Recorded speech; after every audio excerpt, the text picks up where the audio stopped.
우리가 읽지는 않았지만 이 마가복음 16장에는 십자가에서 죽으신 예수님이 부활하신 후에 그리고 천사를 통하여 예수가 살아나신 것, 또 예수님께서 직접 막달라 마리아에게 나타나셨던 이 사건들, 그리고 엠마오로 내려가는 두 제자들에게 나타나신 이 사건들이 기록되어져 있습니다. 그리고 오늘 우리가 읽은 이 말씀을 보면 11명의 제자들에게 예수님이 다시 나타나십니다. 그리고 그 예수님께서 제자들에게 뭐라고 말하냐, 15절에 보니까 이렇게 말합니다. 또 이르시되 너희는 온 천하에 다니며 만민에게 복음을 전파하라.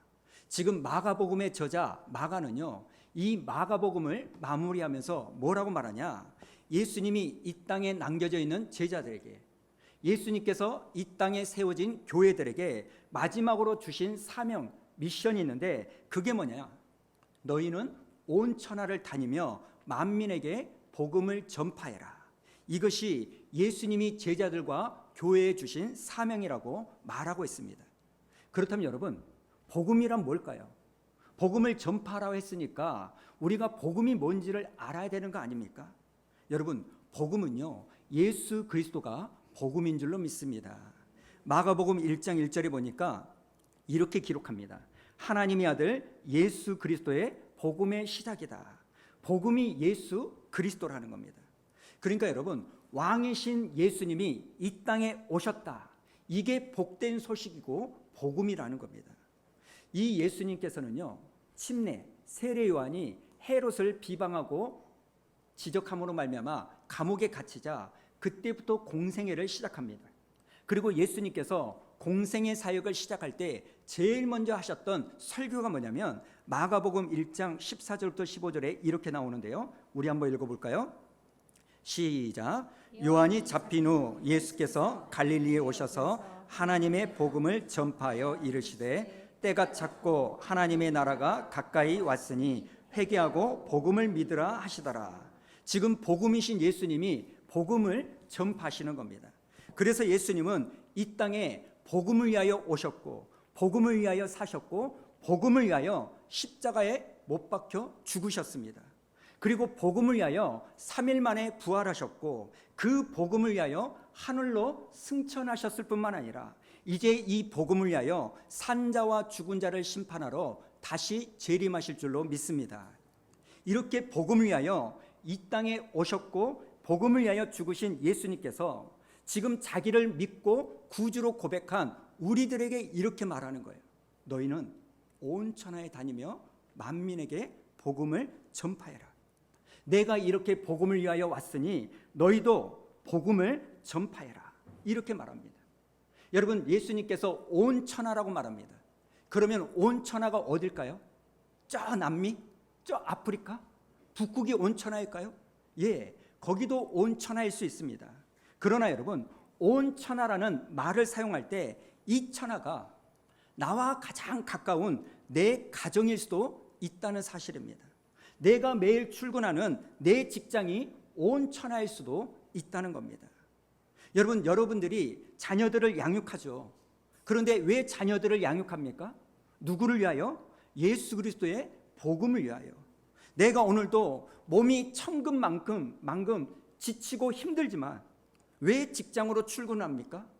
내 입에 풀칠하게 하여? 아니죠. 예수 그리스도의 복음을 위하여 그렇게 한다는 겁니다. 오늘 하나님이 나에게 허락하신 이 모든 재능의 목적과 이유도 오직 예수 그리스도의 복음을 위하여 허락하신 줄로 믿습니다. 그래서 우리는요, 살아도 복음을 위하여, 죽어도 복음을 위하여, 이것이 오늘 저와 여러분이 구원받은 이유이고 우리가 하나님의 자녀가 된 이유인 줄로 믿습니다. 여러분, 우리가 수원 우리 교회로 이곳에 모인 이유, 수원 우리 교회가 지금까지 여기에 있는 이유, 그리고 앞으로 주님이 다시 오실 그날까지 우리 교회가 존재한다면 그 모든 이유는 딱 하나밖에 없습니다. 그게 뭡니까? 예수 그리스도의 복음의 영광을 위하여. 누군가는 교회에서 봉사를 하고, 누군가는 교회를 위하여 식당을 하고, 누군가는 교회를 위하여 방송을 하고 찬양을 부르고. 여러분, 왜 우리가 이렇게 합니까? 이유는 딱 하나예요. 예수 그리스도의 복음을 위하여 하는 것인 줄로 믿습니다. 그러니까 여러분, 우리가 모여도 예수의 복음을 위하여 모이는 거고, 우리가 예배를 마치고 흩어져도 변함없이 우리는 예수 그리스도의 복음을 위하여 온 천하로 흩어지는 겁니다. 이것이 오늘까지 저와 여러분의 생명이 연장된 이유이고, 오늘 나에게 하나님께서 먹을 것을 주시고 입을 것을 주시고 나에게 필요한 모든 것을 공급해 주셨다면 이 모든 이유는 딱 하나입니다. 예수 그리스도의 복음을 위하여 너희는 온 천하에 다니며 만민에게 복음을 전파하라고. 그래서 하나님께서 저와 여러분을 불러주셨고 교회가 되게 하셨고, 우리가 흩어져도 우리는 그 이유와 사명을 잊지 않아야 될 줄로 믿습니다. 그런데 여러분, 누군가는 이렇게 말할 거예요. 목사님, 우리가 온 천하에 다니며 만민에게 복음을 전파하는 거, 제가 이거 전적으로 동감합니다. 아멘입니다. 그러나 제가 제 자신을 볼 때 저의 믿음은 너무나 약합니다. 저는 온 천하에 다니며 만민에게 복음을 전파하기에는 내 믿음이 너무나 초라하고 작습니다. 이런 제가 어떻게 예수 그리스도의 복음을 전파할 수 있겠습니까? 그 이야기를 들으면 한편으로는 납득이 되고 이해가 됩니다. 자, 그런데 여러분, 이 생각을 한번 해보세요. 제가 수요일 날은 말로 했지만 오늘은 꽃을 하나 준비했습니다. 들꽃입니다. 제가 이 꽃을 우리 한슬이에게 주겠습니다. 자, 한슬이가 이 꽃을 받는 것은 어렵지 않죠. 한슬아, 그 꽃을 옆에 세은이에게 전달해줘. 자, 한슬이가 세은이에게 꽃을 전달한 거 힘들까요?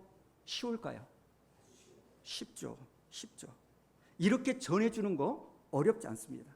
내가 이 들꽃을 받아가지고 이 꽃을 내가 사랑하는 사람에게 전해줄 때, 여러분, 내가 이 들꽃에 대하여 많이 알아야 된다거나, 내가 많이 건강해야 되거나, 내가 무언가를 많이 가지고 있어야 되거나 이런 게 아닙니다. 나의 어떠한가는 상관없이 내가 이 들꽃을 내가 사랑하는 사람에게 전달만 해주면 그 꽃을 받은 사람은 기분이 좋은 겁니다. 꽃이 주는 이 향기로 말미암아 받는 사람으로 하여금 마음의 문이 열리게 되는 겁니다. 그렇기 때문에 우리는 여기서 한 가지를 알 수 있습니다. 내 믿음이 약하지만 그럼에도 불구하고 우리가 복음을 전파할 수 있는 이유 하나는, 여러분, 복음 자체에 능력이 있기 때문인 줄로 믿습니다. 나는 믿음이 부족하죠. 하지만 내가 이 복음을 전해주면, 이 들꽃을 건네주면 이 꽃을 받은 사람이 이 꽃으로 말미암아 즐거워하듯이, 나는 믿음이 부족하지만 내가 복음을 전하면 이 복음 자체가 가지고 있는 생명력이, 그 능력이 이것을 받아들이는 누군가에게 구원을 주는 능력으로 나타나게 될 줄로 믿습니다. 여러분, 오늘 본문에 나오는 이 제자들의 상태가 이렇다는 거예요. 너희는 온 천하에 다니며 만민에게 복음을 전파하라. 이 명령을 받은 제자들의 믿음의 상태가 어떠했을까요? 오늘 본문 14절에 이렇게 나오는데요. 자, 우리 한번 읽어볼까요? 시작. 그 후에 11 제자가 음식 먹을 때에 예수께서 그들에게 나타나사 그들의 믿음 없는 것과 마음이 완악한 것을 꾸짖으시니 이는 자기가 살아난 것을 본 자들의 말을 믿지 아니함이니라. 지금 부활하신 예수님께서 제자들에게 찾아오셨는데 지금 이 제자들을 예수님이 꾸짖으신 거예요. 그럼 왜 예수님이 제자들을 꾸짖으셨을까요? 제자들이 돈을 많이 가지고 있지 않아서? 아니죠. 믿음이 없어서 꾸짖으신 거예요. 여러분, 믿음이 없어서 꾸짖음을 받을 그 정도의 제자들이라면, 그런 꾸짖음을 받는 이 제자들의 믿음의 상태로 어떻게 만민에게 복음을 전파할 수 있겠습니까? 너희가 어찌하여 믿음이 없느냐? 너희가 어찌하여 그렇게 마음이 완악하느냐? 이렇게 꾸짖음을 받는 사람이 어떻게 온 천하를 다니며 만민에게 복음을 전파할 수 있겠습니까? 그런데 여러분, 우리 예수님은 이런 제자들의 믿음 없음을 꾸짖은 다음에 그 제자들에게 바로 뭐라고 말합니까? 너희는 온 천하에 다니며 만민에게 복음을 전해라. 여러분, 제자들의 믿음이 없는 것과 그들의 마음이 완악한 것과 복음을 온 천하에 전파하는 것은 아무런 영향이 없다는 거예요. 여러분, 내가 믿음이 좋아야 복음이 복음되는 게 아니라는 겁니다. 도대체 내가 믿음이 얼마나 있어야 이 들꽃이 되겠습니까? 여러분, 내 믿음의 상태와는 상관없이 내가 수줍더라도 이 꽃을 건네주면 그 꽃을 받은 사람은 그 자체로 행복한 겁니다. 사랑하는 여러분, 아직도 마음에 믿음이 없고 마음이 의심이 있고 마음에 완악함이 있다 할지라도 우리 예수님은 그런 제자들에게 이렇게 말합니다. 너희는 온 천하에 다니며 만민에게 복음을 전파해라. 여러분, 왜 이렇게까지 예수님이 말씀하실까요? 여러분, 지금 예수님께서 제자들에게 이렇게 말씀하신 이유는 이 제자들의 믿음을 신뢰해서가 아니라 복음 자체에 담겨져 있는 능력, 너희가 온 천하에 다니면서 복음을 전파하면 이 복음에는 복음 자체의 능력이 있기 때문에 복음을 받아들이는 그 사람들에게 구원을 주는 하나님의 능력이 나타날 거야. 너희는 여전히 의심하고 너희는 여전히 믿음이 약하지만 너희가 그럴지라도 복음을 전하면 이 복음 자체의 능력이 그 사람을 살릴 것이다. 이렇게 말한다는 겁니다. 로마서 1장 16절 우리 한번 읽어볼까요? 16절 시작. 내가 복음을 부끄러워하지 아니하노니 이 복음은 모든 믿는 자에게 구원을 주시는 먼저는 유대인에게요 그리고 헬라인에게로다. 우리가 복음을 전하면 복음을 전하는 사람의 믿음에 따라서 구원을 주시는 능력이 나타난다는 게 아닙니다. 내가 복음을 전하면 그것을 전하는 내 믿음의 상태에 따라서가 아니라 그 복음을 받아들이는 그 사람의 마음의 생태에 따라서 구원을 주시는 하나님의 능력이 나타나게 된다는 겁니다. 여러분, 복음을 전하는 우리가 어느 학교를 나왔나, 얼마나 많은 훈련을 받았나, 얼마나 많은 성경 지식을 가지고 있나, 내가 얼마나 말을 잘하나, 이것과는 아무 상관이 없다는 겁니다. 우리가 복음을 전하면 예수 믿어야 구원을 받습니다. 이렇게 우리가 복음을 전하면 이 복음 자체에 능력이 있기 때문에 모든 믿는 자에게 구원을 주시는 하나님의 능력이 여기에서 나오게 될 줄로 믿습니다. 그래서 주님이 말씀하시는 겁니다. 너희가 아직 믿음이 약하지만, 여전히 의심하지만 그렇게 생각하지 말고 너희는 나가서 복음을 전파해라. 그렇기 때문에 여러분, 우리는 우리 자신을 돌아보셔야 됩니다. 내가 하나님을 믿는다고 말을 하지만 나는 정말 하나님의 은혜, 말씀의 능력, 복음의 역사를 신뢰하는가? 이런 것들을 신뢰하기보다는 어느 순간 정작 내 삶의 수준이 어떠하는가, 내 삶의 모습이 어떠하는가, 내 삶이 성공했는가 실패했는가, 이것을 중요하게 여기고 그 여부에 따라 복음을 전하고 못 전하고를 판단하고 있지는 않는가, 이것을 돌아보는 여러분이 되기를 축복합니다. 여러분, 우리가 구원받은 거 나의 잘상과 나의 능력이 있음으로 구원받지 않았습니다. 나에게 복음을 전해줘서 그 들은 복음이 나를 구원케 만든 것은 나에게 복음을 전해줬던 그 어떤 사람이 훌륭해서 내가 구원받은 게 아니라 그 사람이 어떠한가는 상관없이 그가 전해준 복음 때문에 내가 구원받았다면, 사랑하는 성도 여러분, 이번 한 주 동안 나의 어떠한가는 상관없이 나의 성공과 잘상과 나의 어떤 내세울 것이 있고 없고에 상관없이 오늘 이 말씀에 순종하여 누군가에게 예수 믿자라고 말하는 여러분 되기를 주님의 이름으로 축복합니다. 그런가 하면 두 번째, 우리가 복음을 전파할 수 있는 이유는, 두 번째는 뭐냐면, 여러분, 우리가 예수 그리스도의 복음을 전하면 예수 그리스도라는 이름이 드러나게 되는데, 그 예수의 이름이 드러나게 될 때 하나님의 역사가 함께 나타나기 때문입니다. 자, 20절 말씀 우리 한번 읽어볼까요?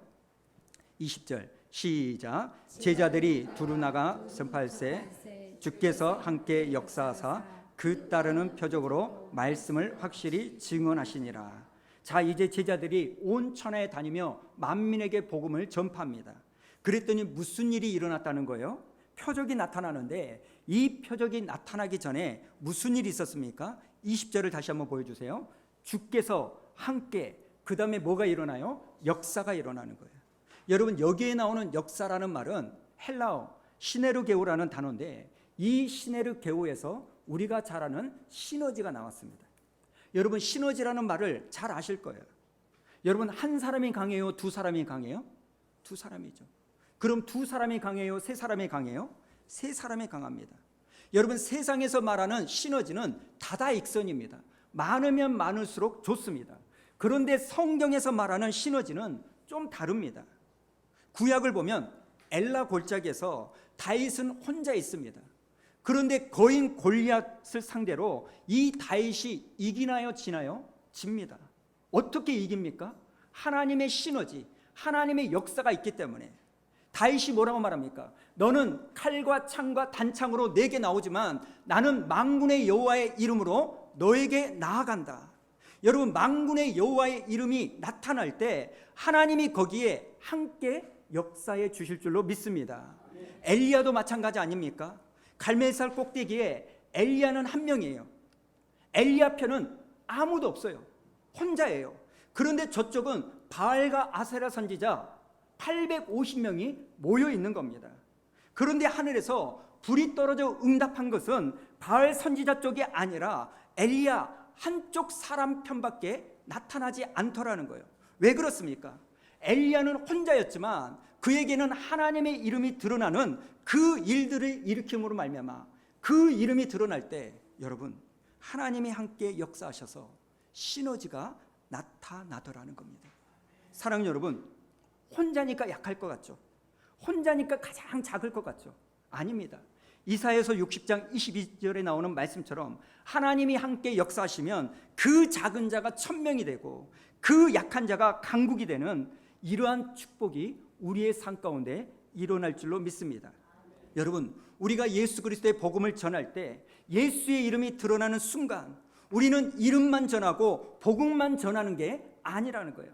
내가 예수 그리스도의 복음을 전할 때 거기에는요 하나님의 나라가 함께 임하는 줄로 믿습니다. 우리가 예배를 마치고 밖에 나가죠.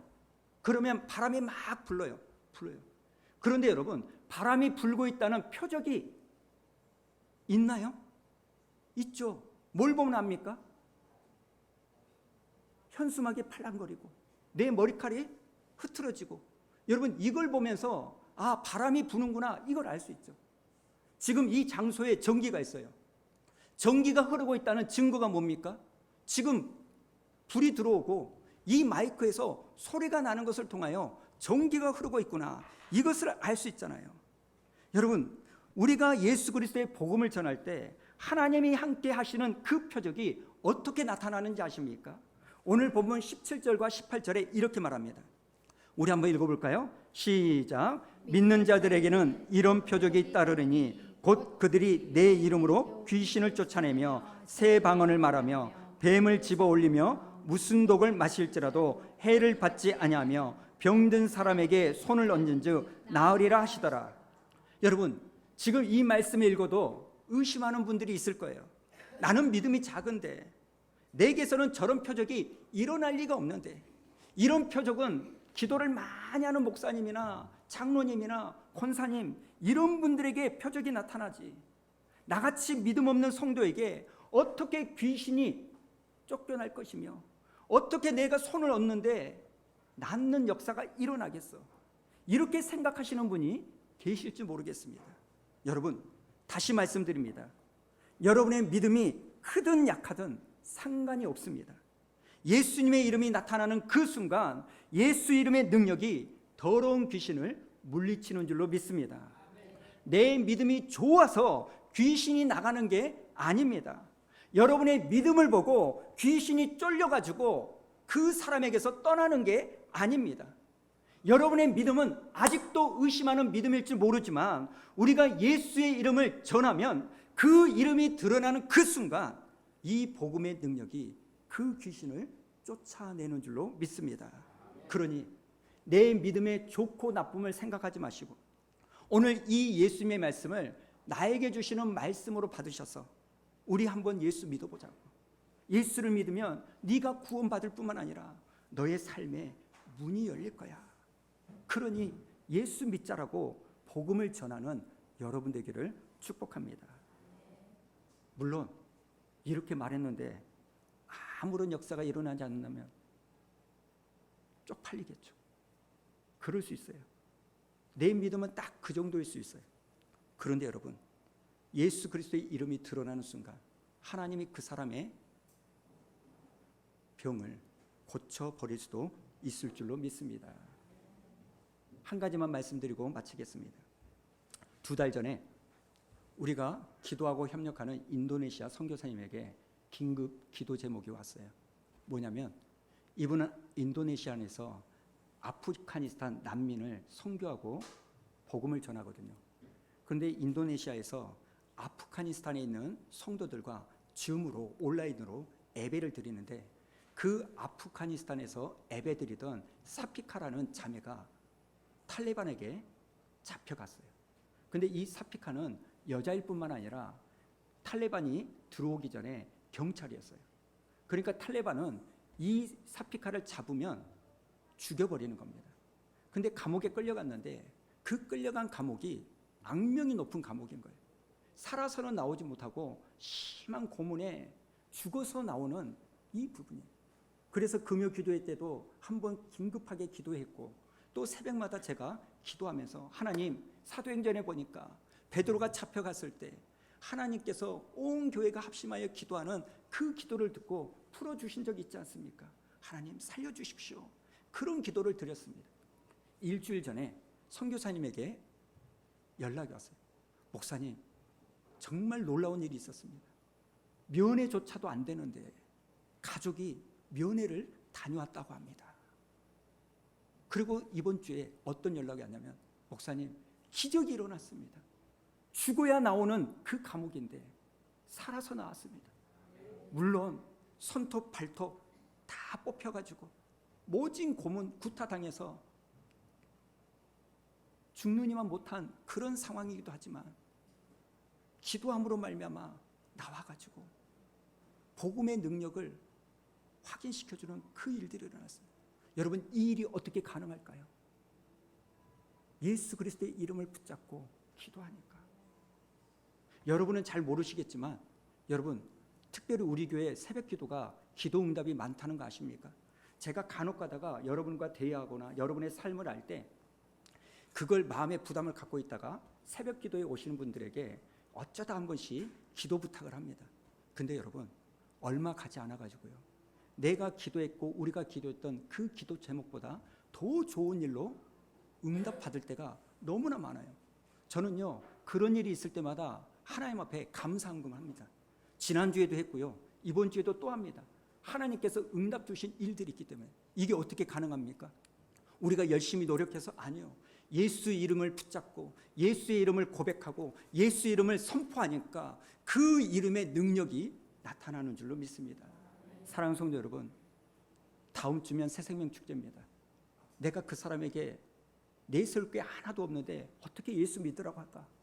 이런 말 하면 니나 잘 믿어라, 니나 잘 믿고 네 삶이 좋아져라, 이렇게 말 들을 텐데 이런 생각도 들을 겁니다. 그러나 여러분, 거기에 위축되지 마시고 나의 믿음과 내 상관은 상관없이 우리가 복음을 전하면 복음 자체의 능력이 있기 때문에 그 복음이 우리를, 그 사람을 살릴 줄로 믿습니다.